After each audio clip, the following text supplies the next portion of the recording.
সব সময় শুকরিয়া আদায় করবো কার? ঘুমের সময়, খাওয়ার সময়, বাসায় ব্যাক করার সময়, সব সময় শুকরিয়া করতে হবে একজনের। তিনি কে? তাহলে আমরা সব সময় শুকরিয়া করবো একজনের, তিনি আল্লাহ। চলতেছি সুবহানাল্লাহ, আলহামদুলিল্লাহ, আল্লাহু আকবার বলবো, স্মরণ করবো আল্লাহকে। ঠিক আছে? দরুদ বর্ষিত হোক সেই মহান মানবের প্রতি, যেনার অক্লান্ত পরিশ্রমে আমরা পেয়েছি একটি ধর্ম, যেই ধর্মের প্রতি অটল থাকলে ইহকালে শান্তি, পরকালে মুক্তি। সবাই পড়ি বলি সাল্লাল্লাহু আলাইহি ওয়াসাল্লাম। প্রিয় ভাইরা, আপনাদের খেদমতে আমি সূরাতুল ইখলাস তেলাওয়াত করেছি।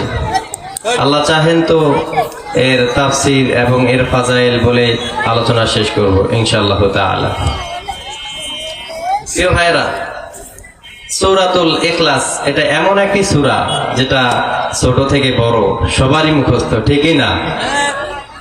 এটা শুধু মুসলিম যে তাদেরই মুখস্থ না, এটা যারা হিন্দু তাদেরও মুখস্থ। একজনে বলল, হুজুর আমি সব মুখস্থ করেছি, হিন্দু বলতেছে। তো কেমনে? যে আমি সূরা ইখলাস মুখস্থ করেছি, সূরা কাউসার মুখস্থ করেছি, সূরা নাস মুখস্থ করেছি। বলে কেমনে?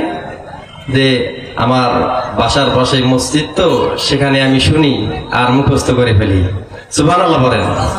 এটা এমন একটি সূরা, এটা সবাই পারে, ঠিকই না? প্রিয় ভাইরা, এই সূরাটি নাজিল হওয়ার কারণ কি আসুন আমরা একটু শুনি। মুশরিকরা রাসূল সাল্লাল্লাহু আলাইহি সাল্লামকে বলতেছেন, হে মুহাম্মদ সাল্লাল্লাহু আলাইহি সাল্লাম, আমাদেরকে আল্লাহর পরিচয় দিন।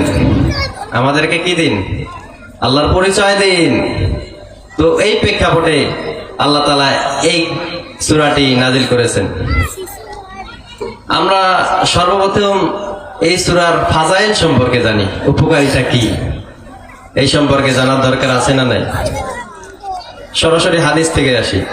হযরত আনাস রাদিয়াল্লাহু তাআলা আনহু তিনি বলেন, রাসূল সাল্লাল্লাহু আলাইহি সাল্লামের কাছে একজন সাহাবী আসলেন।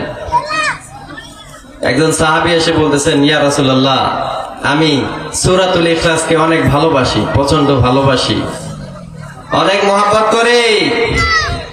বলতেছে, আনা উহিব্বু সূরাতুল ইখলাস হাব্বান জিদ্দান, আমি সূরাতুল ইখলাসকে খুব বেশি ভালোবাসি।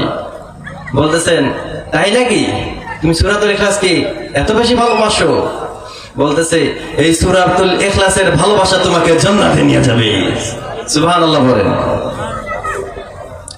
প্রিয় ভাইরা, আরেক riwayat-এর মধ্যে আছে, হযরত আবু হুরায়রা রাদিয়াল্লাহু তাআলা আনহু বর্ণনা করেন যে বিশ্বনবী সাল্লাল্লাহু আলাইহি সাল্লাম সাহাবাদেরকে বললেন, তোমরা সবাই একত্র হও।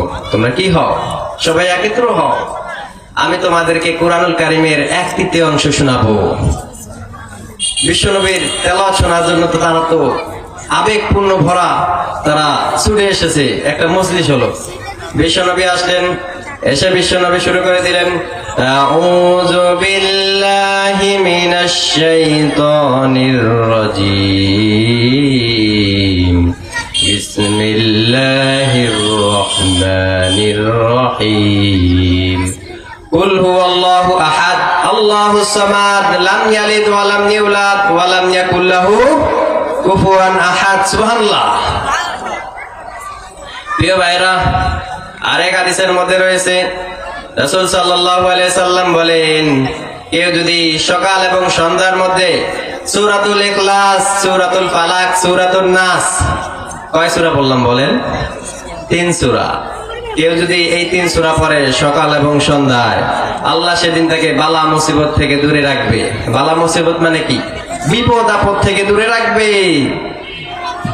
প্রিয় ভাইরা, আরেক হাদিসের মধ্যে রয়েছে, হযরত উকাবা ইবনে আমর রাদিয়াল্লাহু তাআলা আনহু বলেন, রাসূল সাল্লাল্লাহু আলাইহি সাল্লাম বলেছেন, আমি তোমাদেরকে এমন 3টি সূরার নাম বলতেছি যেই সূরাগুলো সব কিতাবের মধ্যে রয়েছে, ইনজিল, তাওরাত, কোরআন, এগুলো সবের মধ্যে রয়েছে।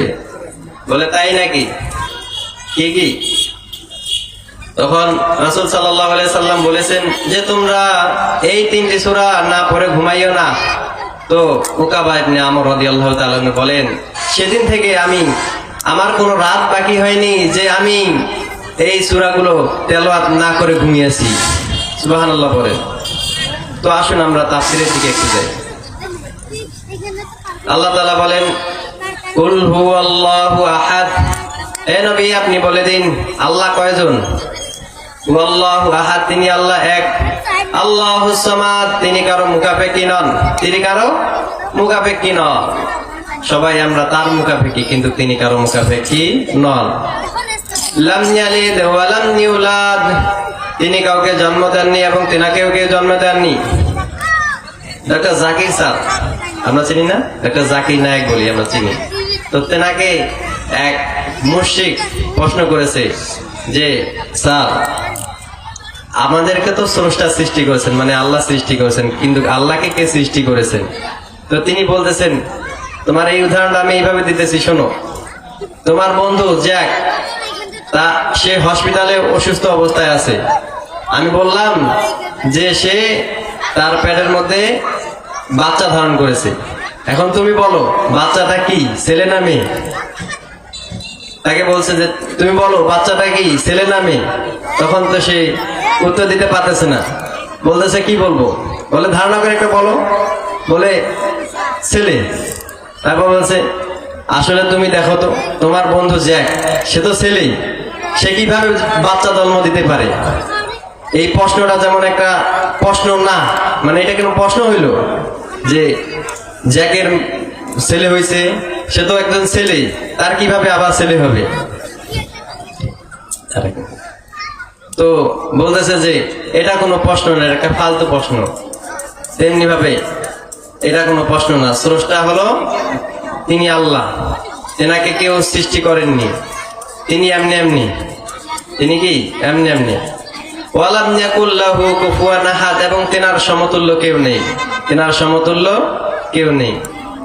তো আমরা বুঝতে পারলাম যে আল্লাহ তাআলার এই যে পরিচয়, আল্লাহ তাআলা বলতেছেন ইন্নী আনাল্লাহ, নিশ্চয় আমি আল্লাহ, লা ইলাহা ইল্লা আনা, আমি ছাড়া কোনো ইলা নেই, মাফ করনেওয়ালা নেই, ক্ষমা করনেওয়ালা নেই, তোমাদেরকে করানেওয়ালা নেই। আমি শুধু করাই, আমি শুধু দেখাই, আমি শুধু বুঝাই তোমাদেরকে। এজন্য আল্লাহর পরিচয় আমরা ভালো করে সূরাতুল ইখলাস আবার হাসরের 3 আয়াত, আয়াতুল কুরসির মধ্যে জেনে আমল করার চেষ্টা করব। ওয়া মা আলাইনা ইল্লাল বালাগ। আসসালামু আলাইকুম ওয়া রাহমাতুল্লাহ।